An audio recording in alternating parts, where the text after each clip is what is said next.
So, hi everyone. Once again, welcome you all to the new series of Pi Seminar. And today we have with us Dr. Yongji Wang, who is joining us from NYU Courant Institute of Mathematical Sciences. And Dr. Wang will be talking to us on the topic that is titled Multi-Stage Neural Networks for Multiscale Dynamics. Over to you, Dr. Wang, for the rest of the talk. Thank you. Yeah. Can I start my talk? Yes, Dr. Wang, yes. Oh yeah, thank you. Okay, so thank you for everyone coming to the talk, and thank you for Professor Jagtap to inviting me for the talk. So today I want to share a little bit the new research progress we have on the physics-informed neural network, and we hope that the techniques and the new idea we share today can also helping for different people to advance your own research. So the topic I have is trying to say is that how we can develop some neural network structure, training structure that allow you to overcome some existing problem we have here and allow you to make the training to leading to some machine precision that is sometimes required for different research. So before we dive into detail, so I just want to give you some motivation. So for example, so here I think you see is a really very hot topic currently in the scientific machine learning, which is really trying to using machine learning to predict the weather forecast. And as you know, there are a lot of AI company has doing various research on that, including like DeepMind as well as like Meta or even NVIDIA. So, and here just one example based on Huawei who developed what we call Pangu network in order to predict the weather. So in addition, so before we say anything, I just want to make everyone have a guess. Let's say now we have a two image, left and right. So one is actually relevant to the machine learning prediction of the weather, and the other is the true data. And if I give you 5 seconds, so will you have a clear idea like which one is really from the for the training data, and which ここには素晴らしいわかります。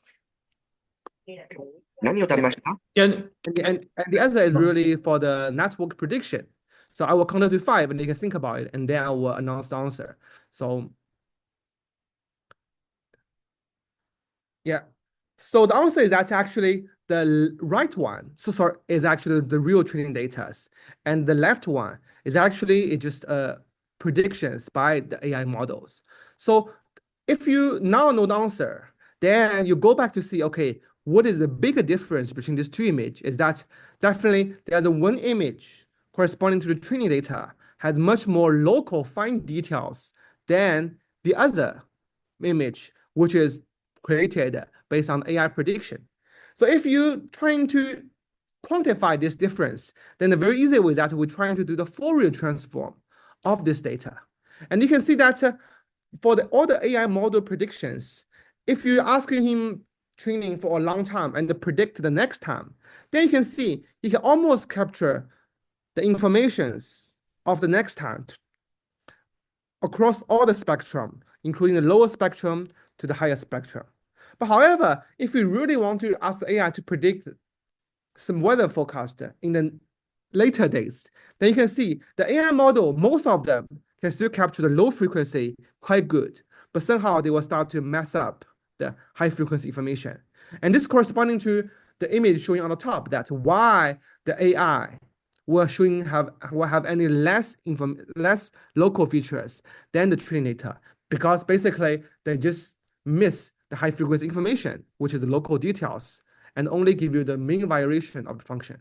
And this type of things in the pings and also in the general machine learning community, scientific machine learning communities, or deep learning, we know that it is called a spectral bias. So basically, neural network like to learning the low frequency informations better than high frequency informations in all different contexts. And this kind of like a problem will be the main reason I will explain later, limited us to using network to make a high precision predictions in different kind of cases. So in this talk, I will separate into 3 parts. So first is that I will describe how we can develop some more advanced algorithm that can help to tackling this spectral bias, so allow us training to reaching machine precision, and also maybe how we can generalize those methods to using it to solve a PDE which really require high precisions in most of the cases. And eventually, I will slightly talk about my recent project on trying to using this method to solving a very critical questions in the mathematics and the fluid dynamics, which is finding the singularities. So I will do it one by one. So first, let me starting to, okay, what's the reason that causes spectral bias, and how we can able to, by finding the reason to tackle these problems. So neural network, so all the talk I will give today will mainly focus on a fully connected network, and its context will either be a simple regression problem or just pins later. So even a fully connected network, you can really consider it as in theory, as a universal function approximator, because a simple way you can consider is that the Fourier series is just basically a simple one hidden layer neural network. And as long as you are training well, fundamentally, they can have the capabilities to learning any target functions. But however, to ask the network to learning functions, you also have to creating a cost function or called loss function, and or an optimization method, which is most of them is based on gradient descent. So, but then combining all these three elements together, so now you can start the training, which you updating the parameters in your network and allow him to approaching to the target functions you want. But then I think that's the famous paper from Professor Jagtap, so which is actually showing what is the hidden mechanism that happens during the training. So you can see that the spectral bias is happen everywhere, even through training, because as you can see, when through the iterations becoming more and more, you can see that at the early iterations, the network always have the tendencies to learning the low frequency informations, and then gradually capture the local details, which corresponding to the high frequency. And then as the training iteration become increase, so you can also see the spectrum of the training will also capture more betas at the higher end with the target function. But however, there are always a limitation that above a certain spectrum, the training just stop. And a more obvious observation by this, like a threshold for the spectral bias, is that you really ask the network. So here we are not talking about ping already. So we just simply talk about regression. So we just ask the network to simply fitting a function. But however, now we on purpose to designing this function with a parameter m, which is governing the frequency. Then you can see that even you're training a longer time, you can very easily to capture the function with low frequency. But then, however, you're making your m becoming larger and larger, you start able to learning a little bit high frequency function, but you're almost missing some details, some local details. But however, if you further increasing the frequency of the target function, then you can see the training almost mess up half of the target function. So as the more as you do, you will find this kind of mismatch will even becoming more difficult to solve. And so then we usually want to know the reason. So there are a lot of reasons like explaining in the literature, but now I just want to give based on my reading and a heuristic example, a heuristic explanation to describe what the spectral bias. So first is that I think if we talk about spectral bias, there's nothing you cannot avoid is about the weight initialization, because network is an iteration method. So you really have to give an initial, not necessarily initial guess, but you really have to give an initialization that from which the network training can start. So there are a lot of restriction actually, unfortunately, for the network for training. Because for example, let's only consider a very deep network with one hidden layer at each layer. So, but then you can see that because network is the way of training network is based on gradient descent. And the gradient descent, the reason we can using gradient descent is because you can take the derivative of the cost function with respect to each of the weight through a way we call backpropagation. So that's the way you are able to update your weight one by one. But then you can see that because of the backpropagations, you will find that if you take the derivative of your cost function with respect to the weight in the early layer, then all the weight in the later layer will always be the factors in this derivative. But then there will be interesting factors that if the weight you initialize is too large or too small, then you will have an effect called the gradient exploding or gradient vanishing. So gradient vanishing, the problem is that no matter how many times you train, because those weight at the later layer is too small, then when they multiply them together, you almost will have a derivative with respect to your weight in the previous layer close to 0. And basically, you really frozen the chance of the weight in the early layer to move. But however, similarly, if the weight in the later layer too high, then so the product of all this weight will just becoming exponentially large. So that's why it will make your training of the previous weight so unstable that's not able to capture the target value that is supposed to be. But then, so that's why there are a lot of studies doing, which there are a lot of famous initialization. So basically, you just want to think that, okay, I know this problem. So that's why I really want to making the variance of the sum of the unit from each layer, which will becoming the input for the next layer, have a variance around 1. Then, based on, because in that cases, you can really propagate it, the variance from the first layer to last layer without have any exploding and have vanishing. But however, this is definitely a very ideal setup that's able to making these problems disappear. But it can also create some other issue. So heuristically, there's a very simple issue that people can easily imagine that, okay, but now if my target is, because everything, the weight in the first layer, last layer, middle layer, they're all around the 1 or less than 1. Then inherently, those functions are naturally good to learning some low variation function, and with the output value around -1 to 1.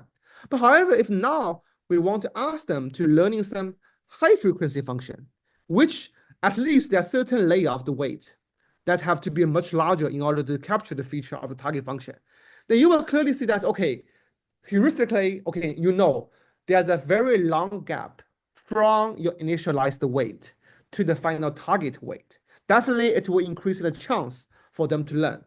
But still, you can say, no worry, even they have a long distance, you can still find a good algorithms to doing it. But however, unfortunately, the back propagation is not that good way, because you can just consider now a single hidden layer network, and you can do a very simple calculation by taking the derivative. So by really configures your cost function instead of based on the spatial domain and in the frequency domain. And then you take the derivative of your cost functions with respect to each of the weight. And then you will clearly finding these relations, which is thinking that, okay, as long as the dominant frequency, so the frequency in your target function, which is the K here, is way beyond your initialized weight, then you will find that actually the learning of that frequency will exponentially decay with the frequency number, or you can say the frequency mode. Then basically, if you initialize the weight very small, but however, the target function have a high frequency, dominant frequency, then basically the network really, really takes longer time. It can approach, but it will just approach it in a very slow rate. And this is not what we really want.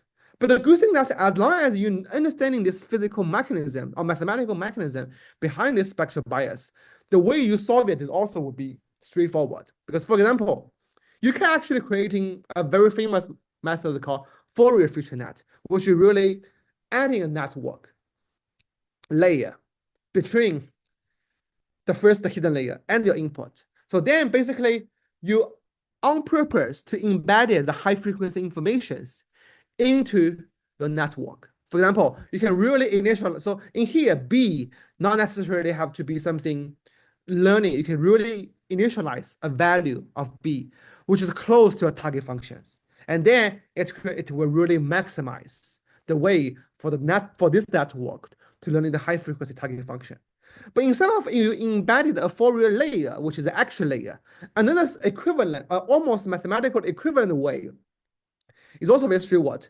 You don't have to introduce another new layer, but you only have to modify the first layer slightly a little bit by, for example, creating a new value called the scaling factor. So which is really very close to Professor Jagtap's previous paper, famous paper about the active learning, because basically I'm just, in addition to the regular weight, initialized, normalized, based on initialized with like a normalized value. Now I'm arbitrarily So now I'm not so sorry. I'm on purpose deliberately given an extra training parameter, which is called kappa, and applying it in the first layer. But however, the initial value of it, I have to be deliberately pick. So in order to make it close to the final target, the frequency of the final target function. And then by doing that ways, you can also, it is so then your first layer will, and also you also training the activation functions from the hyperbolic tangent function, which usually only have one single flexion point, to the multi-flexion point functions, such as sine, cosine, they have no big difference, so that he can able to capture the high frequency informations. And then this effect will exactly be equivalent that you compared to using a Fourier layers. As long as you're doing that, and you can, so you really empower the network to learning high frequency function. So now we can show you some interesting experiments. So for example, let's say now we first, so we want to test two effects, both the activation function as well as the kappa value. Because when the kappa value is equal to 1, you're almost thinking that you do nothing. You're just using the regular set. And even you're making your network activation function from a one inflection point function, such as hyperbolic tangent, to a multi-inflection point, which is like a sine function. You still have a difficulty because your weight is still too far away from the target weight value. But then in addition, if you give a high value of the kappa, which you really initialize the weight, equivalently larger. But then if you're not choosing a right activation function, it's definitely doing much better than using the, you're not using kappa, but still you are having some drawback locally in some area because just the single inflection function, they don't have the capacity to cover all the frequency globally within your domain. But then as long as you fix both of them by using a right kappa as well as a sine function, you certainly can training to learning this function as good as you're learning a low variation function, as we were showing before. And you can see that whether you're using a Fourier net or you're using a kappa plus a sine activation function, they're almost identical. So this kind of like a local small difference is, as long as you train a random seed, they actually have no any difference between them. Okay, so basically, if you have a single high frequency function, you can easily, by modifying the first layer, by either using Fourier net or give a kappa, we call scaling factor, to and a sine function to solve it. But then before using this method, we still have a caveat we really want to emphasize, and that is because now you choosing the kappa value so that you empower the network to learning high frequency function, then you really have to be careful that your network is not overfitting the data. So a clear example, you can see that, okay, so if I'm making kappa at 35, which is the ideal value, then you're learning good. But if you really on purpose to make kappa more than 100, so you can see your training is really, really good. So it's suddenly becoming 10 to the minus 20, but then you just have oscillation within that. But however, if you really look at the validation error, then you can see there are a lot of local spike around it. So because you really embedded too high frequency into your network, then because you have high frequency, then it's easy to overfitting a low frequency function with a high frequency network if your data is not enough. So that's why we're also plotting a figures in our paper showing that what's the optimal range between the kappa and a number of data. So basically, you're really trying to making a kappa as large as it can capture the dominant frequency of your network. And because kappa here more like a behavior like the gradient of your high frequency function. So that's why the best value of your kappa will roughly be 2 pi times the dominant frequency of your target function. But however, then you have another criteria that you also need to guarantee you have a good number of data, because if you only have 10 data, but now you have to learning a frequency, a function which is have a frequency about 10, then you definitely will overfitting it. So that's why you will also providing an optimal range, which is the highest frequency that the network can learn should be 6 times. So the highest frequency that the network can learning correctly should be 6 times less than the number of data you provided. For example, so basically it's equivalent as that if I want to learning a target function which have a 10, which has the frequency, dominant frequency around 10, then at least to learn it good, the data should be provided more than 60. Then it can overcoming the overfitting issues. So as long as they are doing good, so we can see that, okay, yeah, we can very robustly learn any target function. Yeah, With yeah, any, just one sorry? question. So basically, yeah, in this case, so this bottom right plot, the right hand side axis represents the ND or the number of data points? Sorry, so you mean for this figure, right? The Yes, lower right. yes. Yeah. So this is the kappa value that I test, and Okay. then that's the Y is the final evaluation arrow, the Okay. validation arrow. Yes, and And then yeah. okay, you just provided the range for number of data points, right? Yeah. No, I just want to say, yeah, because basically, so here, just like so the highest kappa value I test in this range is basically equal to the number of data point I provide. Yes. Okay, okay. Yeah. Yes, yes. And So this that's why. optimal range which you have shown, is it from ND by 6, sorry, from ND greater than 6 pi FD and Yes, exactly. less than Yes, ND by 6, is it? exactly. Yeah. So the right limit that you, so the right limit of your optimal range will be ND divided by 6. Yes. Okay, okay. Yes. Thank you. Yes. I have a question. Like the upright graph, why this oscillation is happening? So you mean this oscillation? Yeah, because this Yeah, oscillation, because you mean the in the top right figure, right? yeah, and that's Yeah. So because so usually in the training, for example, you were using, for example, like a mini batch or statistical gradient descent. Then this oscillation because you're learning this part good, but not learning the other part good. So he was kind of this kind of like basically you're overfitting locally, but now you switch the data, you just overfitting the other part, and then vice versa. So that's the oscillation happen. okay. Yeah. Okay, so if we not any question, I will continue my presentation. Yeah, thank you for all the question. That's very good. Okay, so now, so we partially solve the spectral bias. Basically, it means that as long as I know the target function frequency, I can design my network using some traditional using some method that already been studied in the literature, and then approach to that function.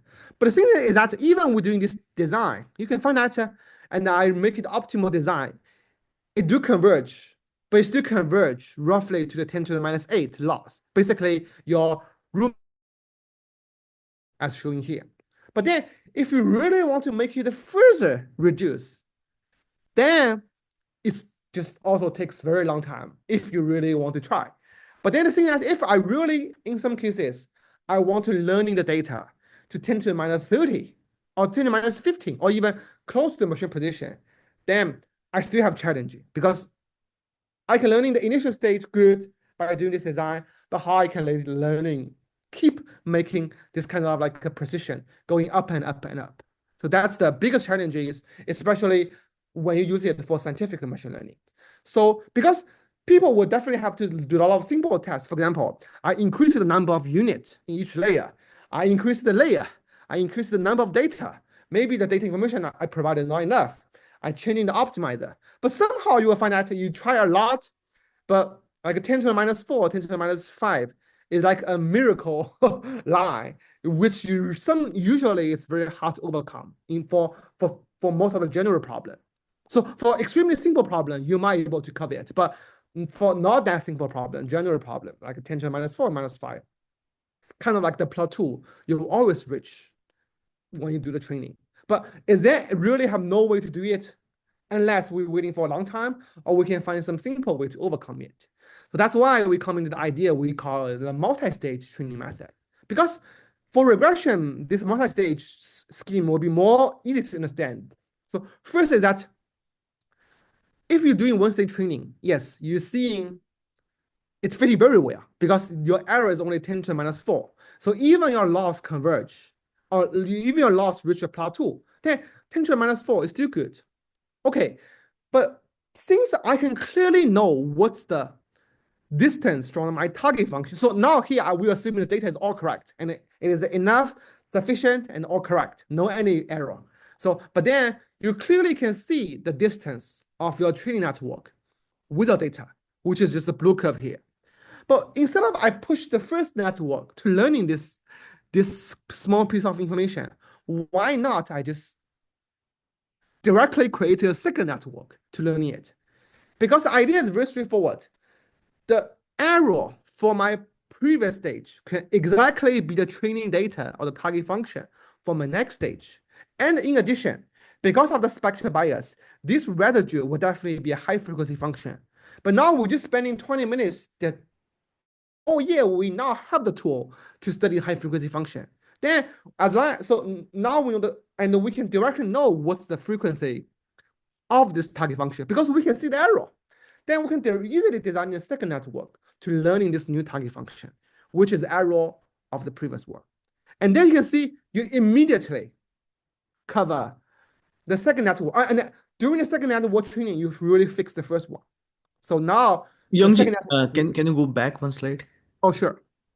Yeah, here. So basically in the second stage, what you are doing, you have the target function UG minus U naught. U0. Right? Yeah. U0, yes. U0 is my previous network. Yes. Okay. So that's your first stage network, right? Exactly. And why you are, dividing with the epsilon? Yeah, there are epsilon just because network want to normalize because U divide by U0.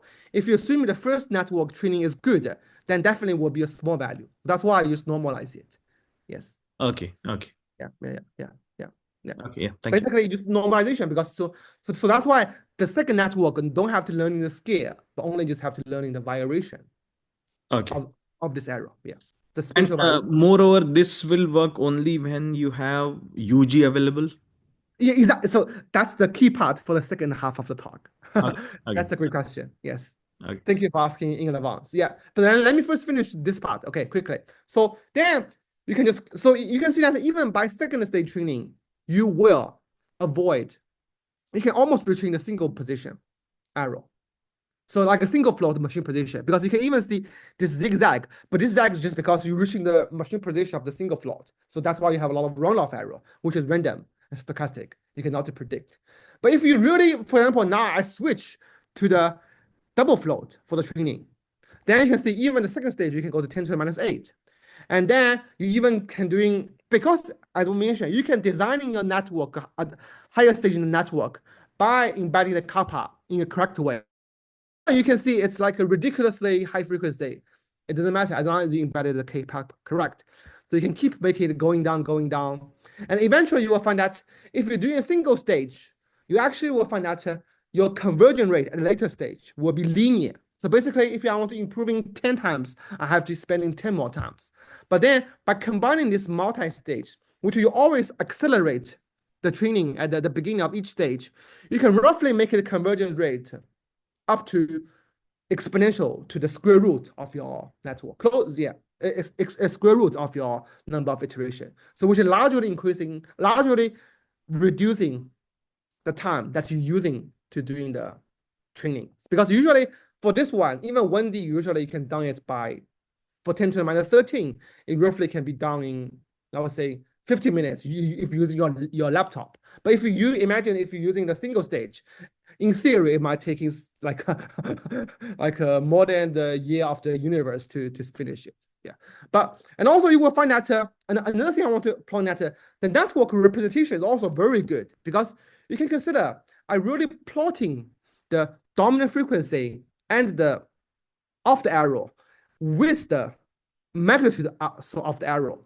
So basically, you can consider that I can maintain the frequency also in a very compact way. So the compromise, so the way I reducing the error is that I'm also not increasing the frequency of the error that much.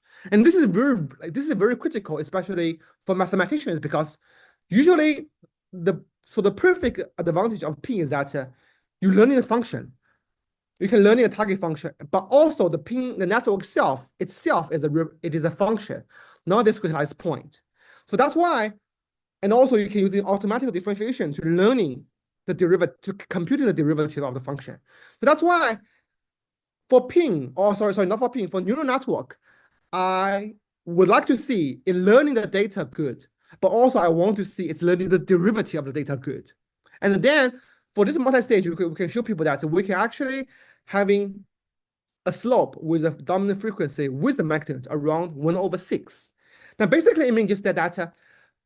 Now, I'm not only learning the data good, but I'm also able to learning the authentic informations underlying this data up to almost 6 or 5 to 6 derivative.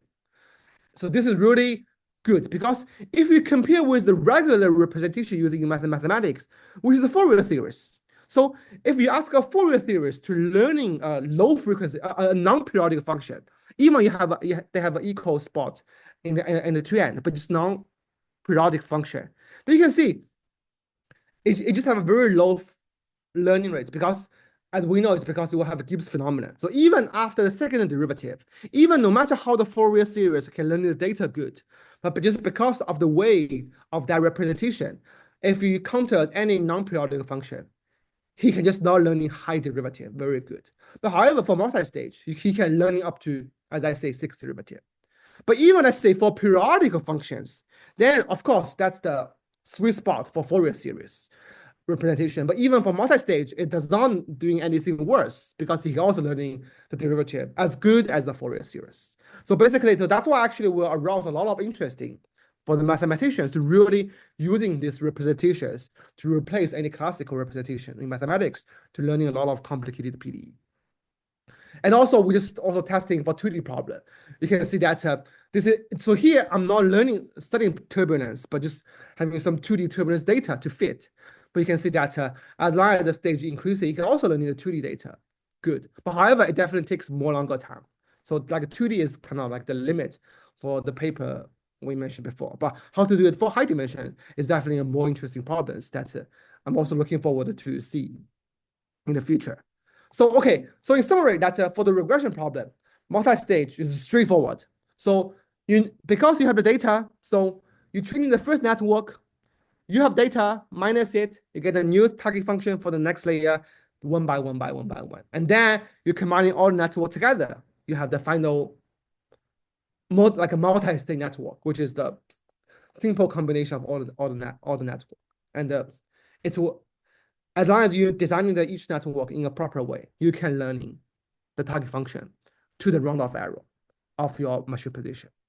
Okay, but now I want to describe a little bit about, but however, I just want to say fitting data is meaningless because no matter for computer vision, you can see 10 to the minus 3, you can already see that no any difference.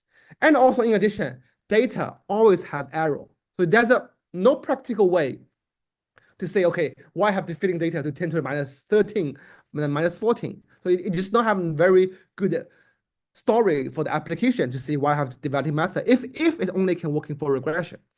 But then, however, as we know, that our main focus is really like the ping. So because ping is that you really replace the data with the network or with the physical law to do the training. And in theory, because there are a lot of interesting like discussion we have with the mathematician, they always have a question because they know that classical numerical method will always have a runoff error.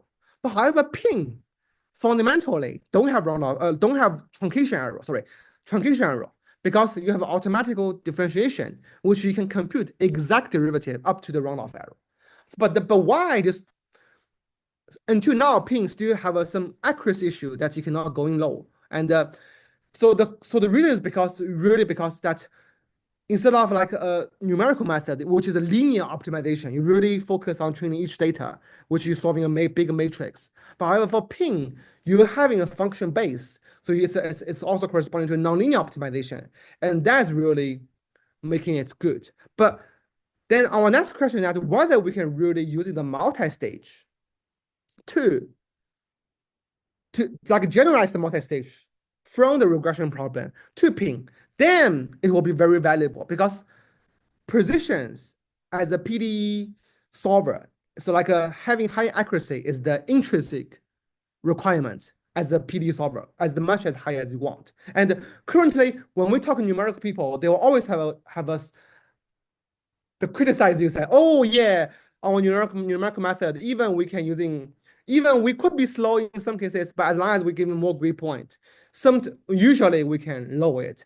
But however, for ping, if you just play the size of a network, you cannot guarantee that the loss will always decay to the value that you want. But now we just want to tell them whether we can, so now we could have a new way that able to solving that problem. But actually, previously, so Professor Jagtap asked a very good question. So, but you have a bigger problems for using multi-stage to ping because you don't have your target function because that's the goal you want to get. Then like a regression, you have data. But for ping, you don't have target function. But then because you don't have target function, you don't know what's the difference of a target function with your previous training. So you don't have an idea of your target function in the next layer. And because you don't have the new target function for the next stage training, you don't know how to designing the amplitude as well as the frequency of your second network. But whether they have a way we're able to solve that. So that's the main things I want to talk in the second half. So now let's starting a simple example. So the answer is yes, definitely we have a very easy mathematical theory to solve that problems. So now let's first look at the example, which is a very simple equation. So now you have a du by dx equal to u minus plus x, and with a boundary condition, u equal to at x equal to 0 equal to 0. And you know it's an exact solution. Okay, now you've done a first training.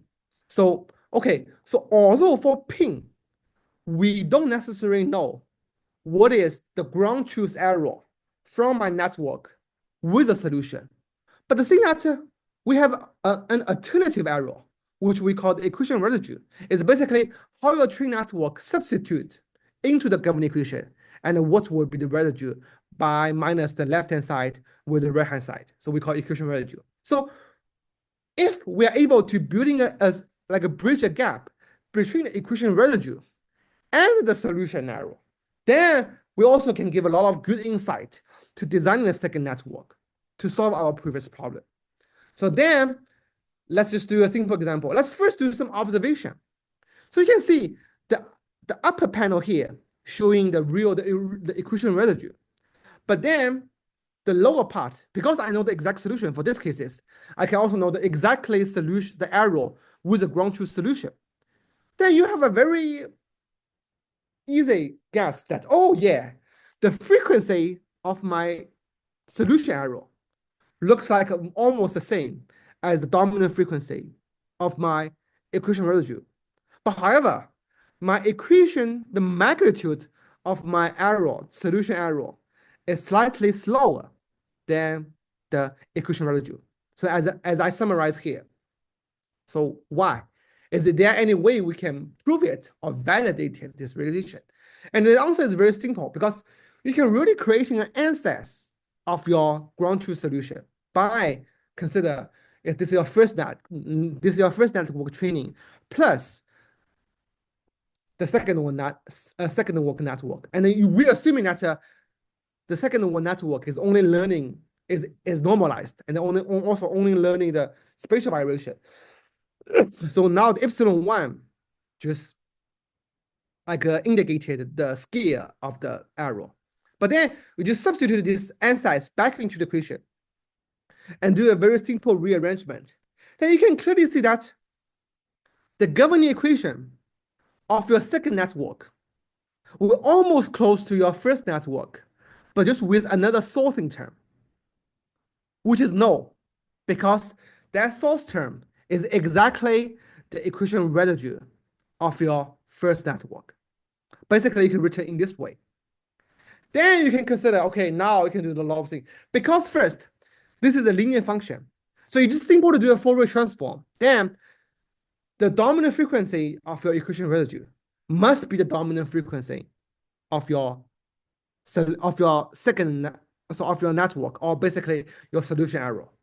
But then, however, why the magnitude of the solution, which is epsilon1, does not equal to, because here you can also see, okay, the magnitude of the solution should also equal to the magnitude of the equation residue. But why it does not happen in the real data? And the answer is also very straightforward. It's because now your second network or the error of your solution is a high frequency function. So that's why the derivative of this high frequency function will be much larger than the magnitude of the solution. So that's why the magnitude on the left-hand side should be equal to your solution error multiply the 2 pi FD, which is the dominant frequency, and the 2 pi FD, which is the gradient of your network. And the product equal to the magnitude of the right-hand side. Then you can easily derive, okay, now the magnitude of the solution should be equal to the magnitude of the residue divided by the dominant frequency. And then which in this case is the dominant frequency is 2, and 2 pi 2, 10. So that's why the magnitude of a solution is 10 times less than the magnitude of the equation residue. But now people ask, no, you're just looking at a simple equation, a linear equation. Why? But most complicated problem is nonlinear. Then I just want to say the idea is the same, because even you have a nonlinear equation, because if we believe your first stage training is good enough, so that's why the epsilon 1 should be small. Then because epsilon 1 is small, then basically the nonlinear term that will be preserved in the second network, in the governing equation for your second network, will be a smaller term, small order magnitude term. So basically, the governing shape of your second network will still totally determined by the linear.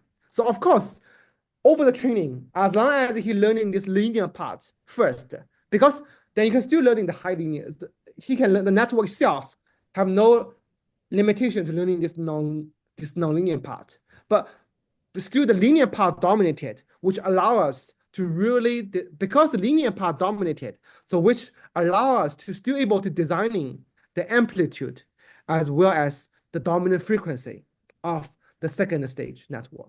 Even we don't know what is the real ground truth solution, because we can learn everything from the equation residue.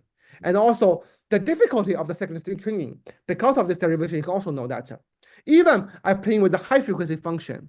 So even I'm solving a solution with a high frequency sourcing term, but the difficulty of solving a second stage network is equivalent as solving a linear function. So that's the advantage of doing the second stage training. So then, one question, go back. So basically, when you are taking this nonlinear equation, this is where very carefully, designed nonlinear equations. So do you think that this method will work for any kind of nonlinearity and not necessarily U square? Because when I take sine and, other nonlinearities like trigonometric or exponential, so will this really work?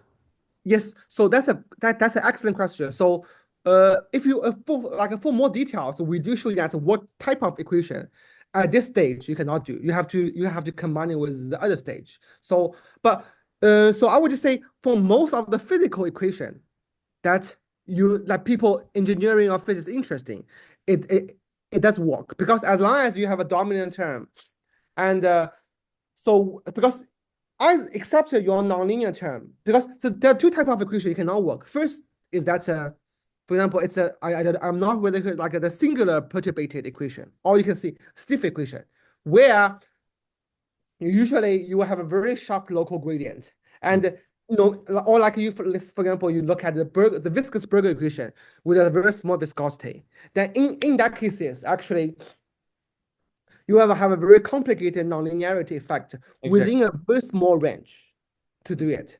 But however, the point I want to say that this problem, as long as you're able to solving this local nonlinearity of stiff equation in the first stage, because for example, an easy way that you can change the coordinate system, which in the new coordinate system, you are not playing with the stiff equation. Then, as long as you're solving those issues in the first stage, then the second stage will automatically solved. So that's why you can really using the first stage. So usually, so the caveat or the criteria of the multi-stage is that you really have to make your first training good enough. So as long as you develop a new method can make your first training, whether it's how nonlinearity it is, you're able to making that error going down to 10 to the minus 3, 10 to the minus 4, then no matter in what case, in almost all the cases, the second stage can be treated as the linear equation in the correct setup. Moreover, if you see this equation, nonlinear equation, basically the forcing term is nonlinear, but your derivative is still linear. So if I take a nonlinear operator, Yeah. so and your answers basically consist of two terms, which is u naught and plus epsilon times u1, right? Yeah. Yeah, so when you have a non-linear operator like derivative or integral, then they are not, you cannot distribute these terms when you take the derivative. So there is no, in a straightforward distribution sense, what you have done for this linear equation, even for, linear operator, I would say. So will you end up with the residue, part even for a non-linear operators? So I would say definitely there are certain like a nonlinear operator. So this one does not work. Yes. So that's but just and this is beyond the scope of the current study. But that is a very interesting question to answer. But so far I cannot answer that because but I just can say for most of the like a relevant to the fluid mechanics or solid mechanics, then usually some operator involving that we can work. But there definitely exists a certain amount of nonlinear operator. This kind of analysis not necessarily correct. Yes. Okay. Yes. Yeah. Thank you.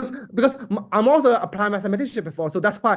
So the nonlinearity, how the nonlinearity come in, came from everywhere. So that's why. But for those questions, definitely you have to either modify the method or you have to develop add-on specific technology to solve it. So here I just want to say in the general nonlinearity, which usually you might encounter in engineering problem, that so the nonlinearity can be easily overcome based on this like a Okay. perturbation theory. Yeah.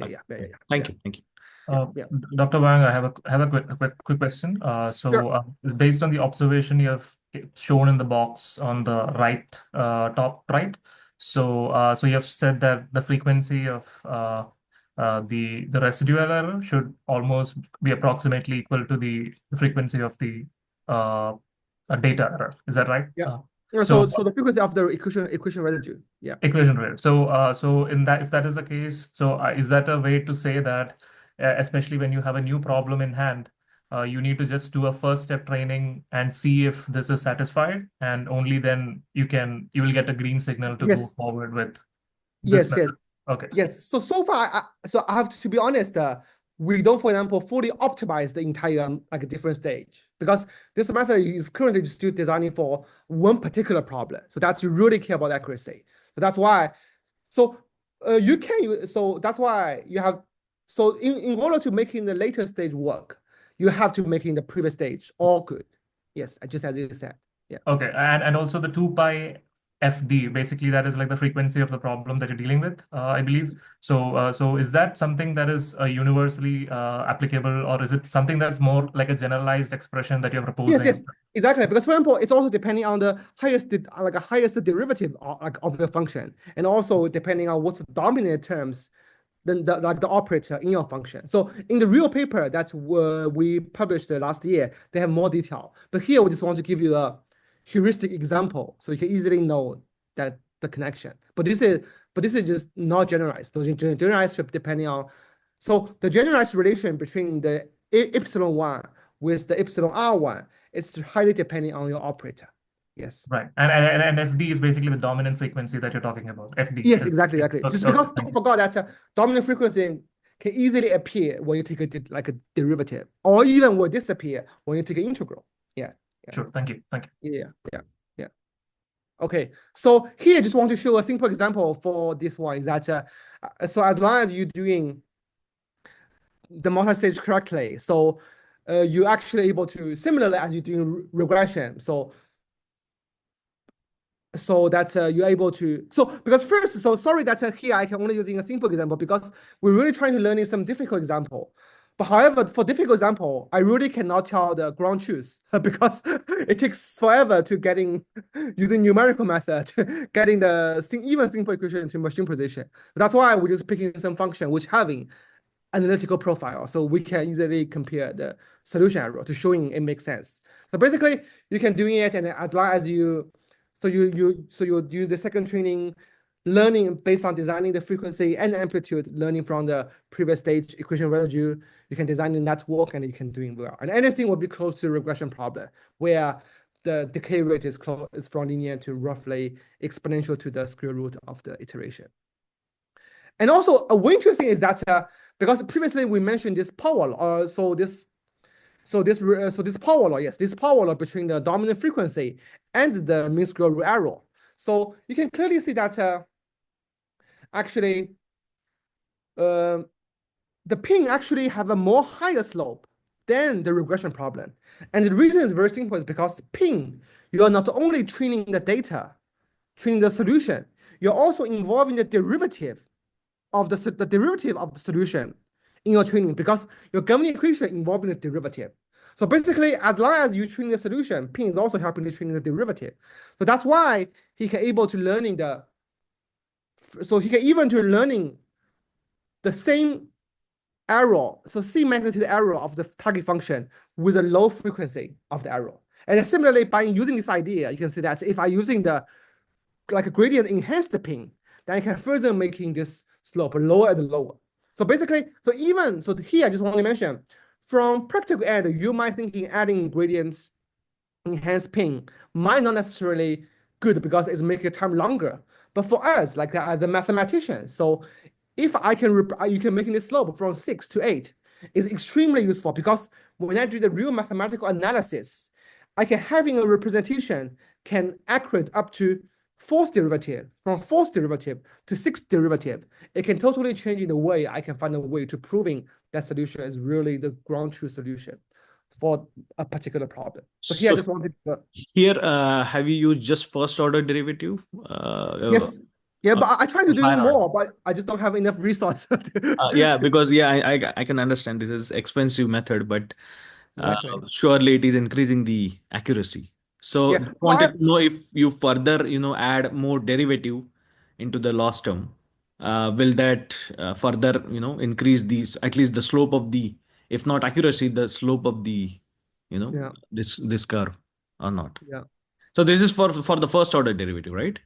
Yeah. First order. Yeah. Yeah. Okay. Yeah.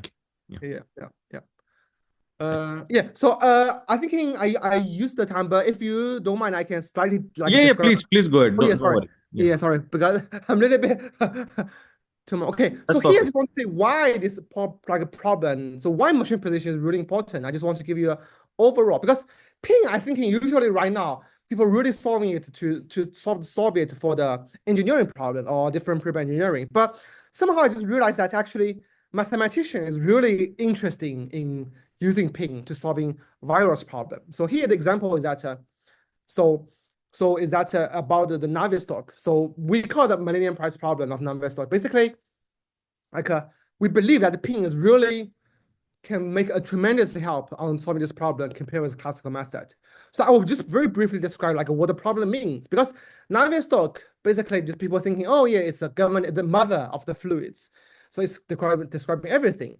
But mathematically, people always will have a problem say, okay, there's no people ever have showed that either the Euler equation or Navier equation, if you at the infinitive domain, if you give initial condition, whether it will blow up.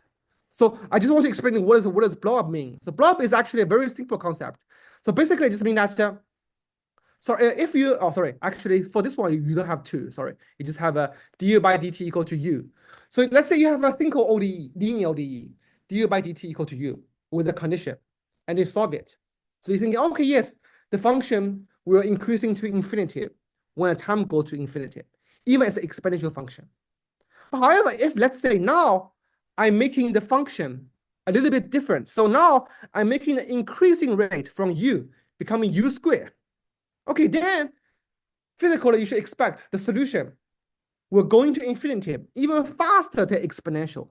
But how does that possible? So luckily for this equation, you can solve it.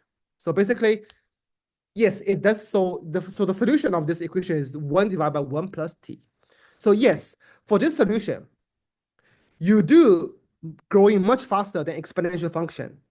But the consequence is that now your solution go into infinity at the finite times, not at the infinity, which we have a bigger physical problem, is that this solution will have no physical meaning after that singularity time, where it grows to infinity.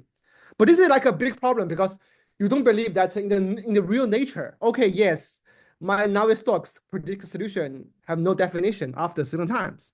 But if it's really happening, it means that the Navier-Stokes is even including viscosity, it does not have any, it's missing something in the small scale or what kind of things that have problem.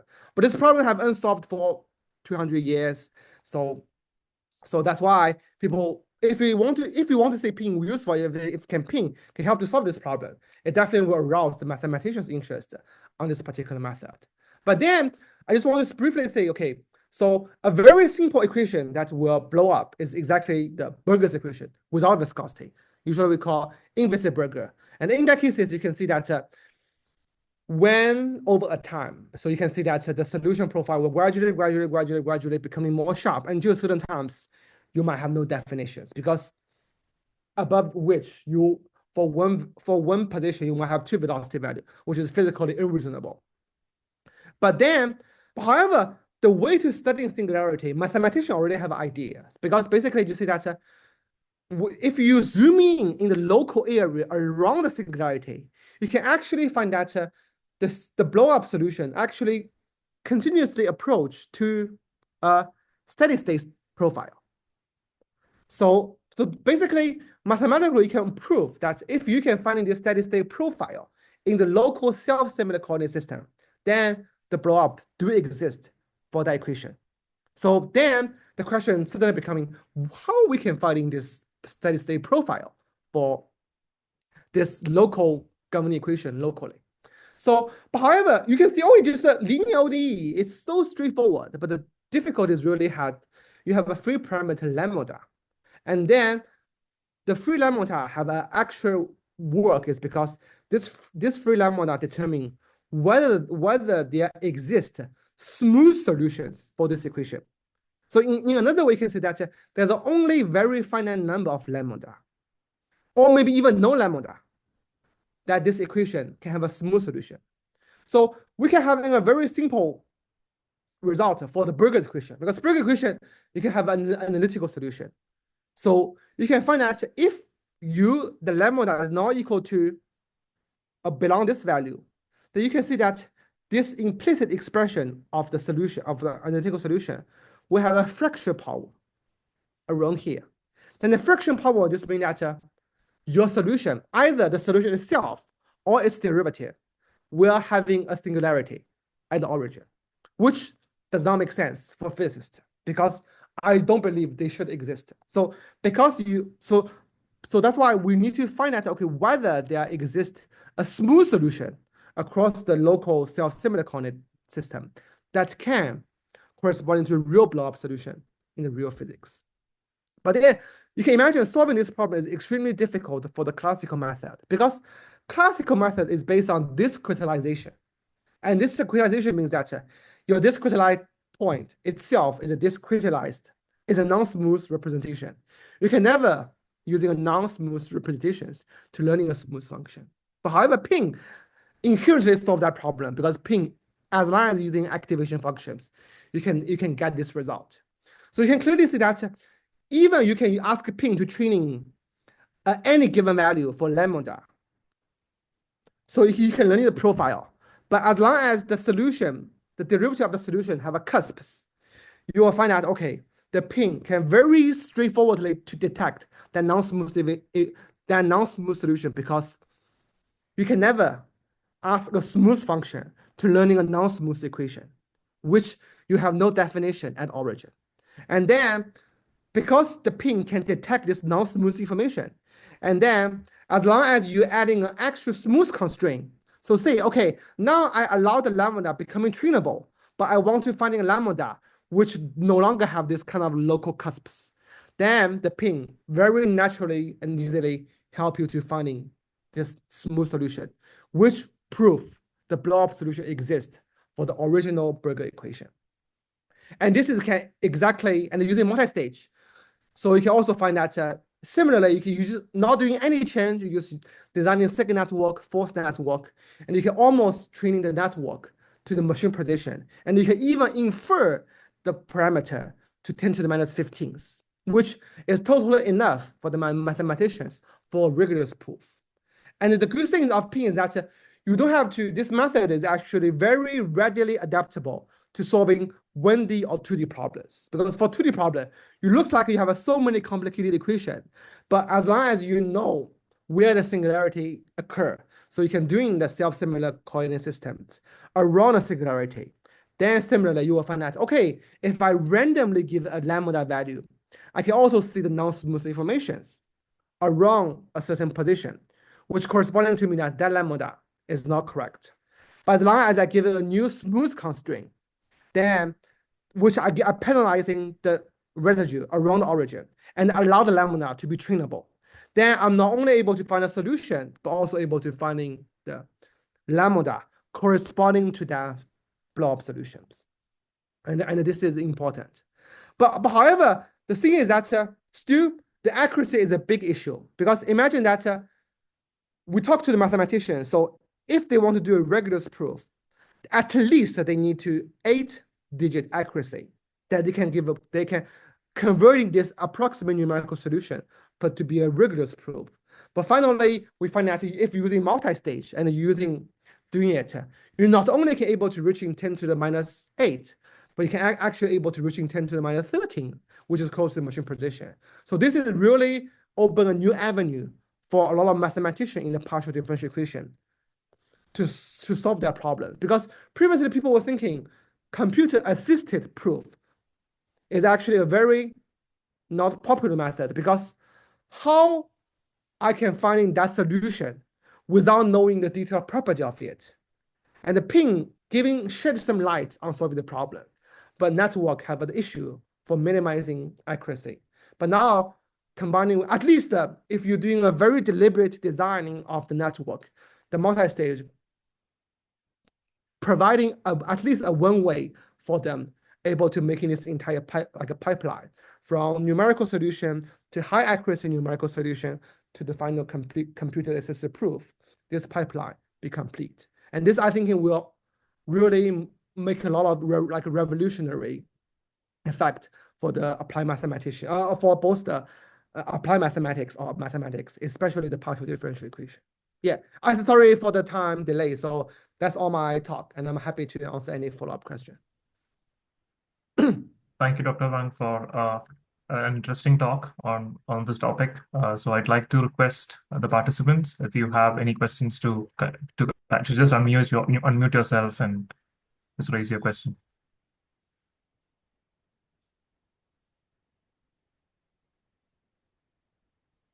So, Dr. Wang, like you did mention something about self-similar coordinates. Yeah. Oh, sorry. Give me a second. So, yeah. Like I'm just trying to just for my understanding. So I'm just asking this question. So the lambda that you mentioned in your self-similar coordinate representation, is that something that is like equivalent to a viscosity in the normal viscous-Burgers equation, or is it something different? No, so sorry, that's a good question. So basically, so this lambda is not relevant with any viscosity. Just basically, when you introduce the self-similar coordinate system, so you will like unavoidably that you will have another free parameter in your self-similar structure, and this is the structure that you don't know what is the real value, because this structure, depending on how the singularity is formed locally in that structure, because you can consider the higher value of the lambda, basically the blow up happens more locally but more fast over time. So basically that lambda is a structure of the blow up profile. But however, the thing is that that lambda, you don't know what's the value. So for example, if you have a solution, you can prove that there does not exist in any lambda which can lead into a smooth solution in your self-similar coordinate system.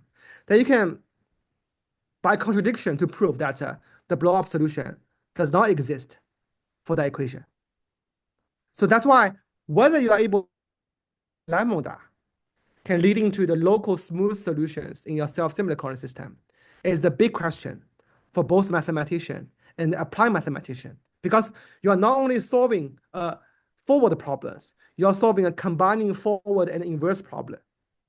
But then the extra conditions to allow you to determine whether lambda, which value is the lambda, is really depending on whether the final solution is smooth or not smooth. Yeah, yeah.